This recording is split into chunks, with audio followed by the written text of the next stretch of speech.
This is a tambour panel. What is a tambour panel? It's a flexible panel made from individual slats that are actually called tambours.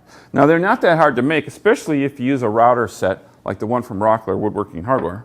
And the cool thing about this set is that it allows you to interlock these individual pieces so that they can't warp or go wonky on you.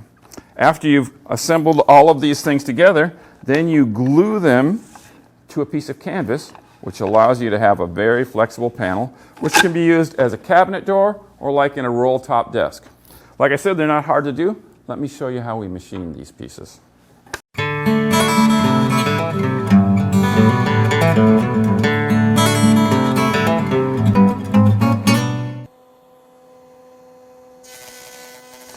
Feed the prepared stock through the first router bit, routing the full depth of cut with one pass.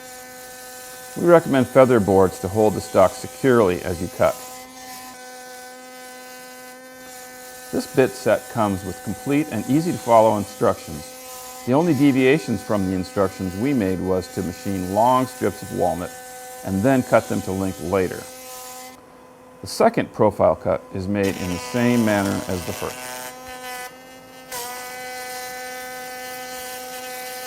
The last piece of machining that we need to do is to cut a little rabbet out of the face of the tambour.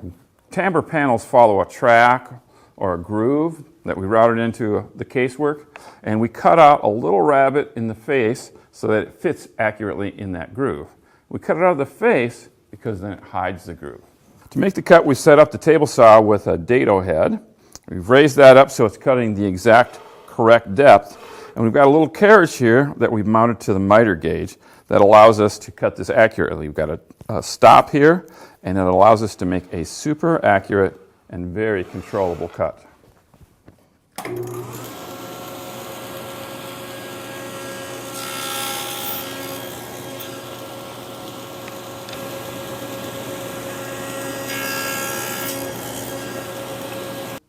Now, the next step in making a tambour panel is to make a jig that will hold your slats tightly together and keep them square, because if you glue them up and they're not square, they won't slide properly in the track. I like to look at the face of the panel. This will be forward facing, the front of it, so I can align and compose the panel in terms of grain pattern. Once I've got that where I like it, the next thing to do is I have to turn them all over. So I'm going to flip them end for end here and get busy.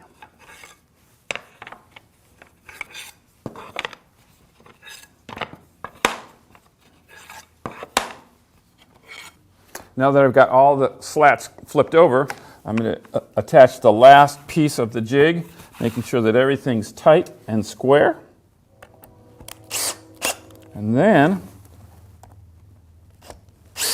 I'm going to move on to masking off the panel. Masking tape will keep the glue from where we don't want it.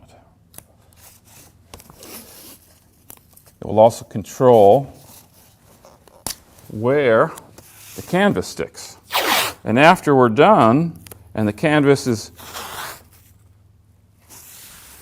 glued in place, we can then just flip up the tape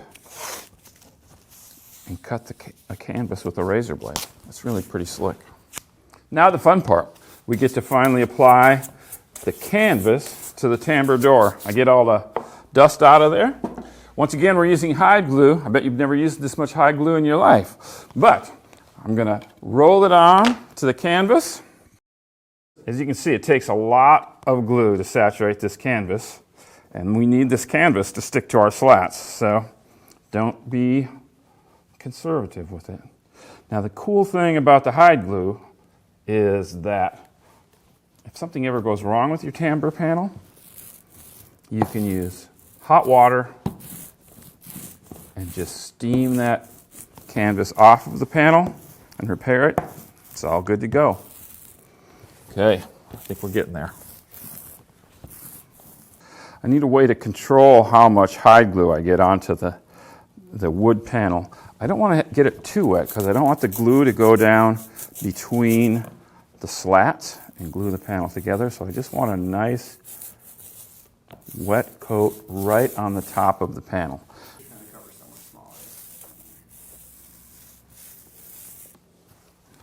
Now to put the canvas onto the tambour panel.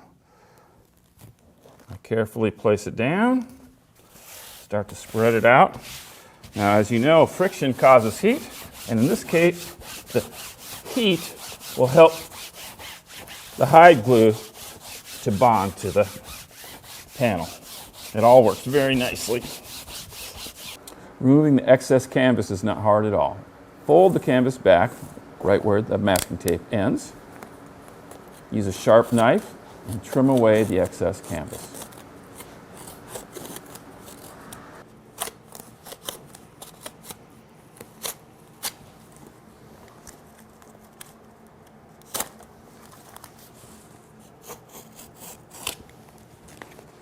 Now with the canvas attached to the back, you're really going to be able to understand why we form these rabbets on either ends of the tambours. It's going to fit in to this groove right here.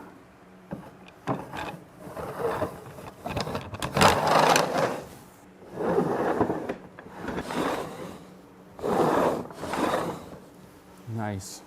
So, if you have a cabinet in your future, maybe like this console, something like an appliance garage, I hope you see that building tambour doors is not that hard to do. I'm Rob Johnstone from Woodworker's Journal. Keep on making sawdust.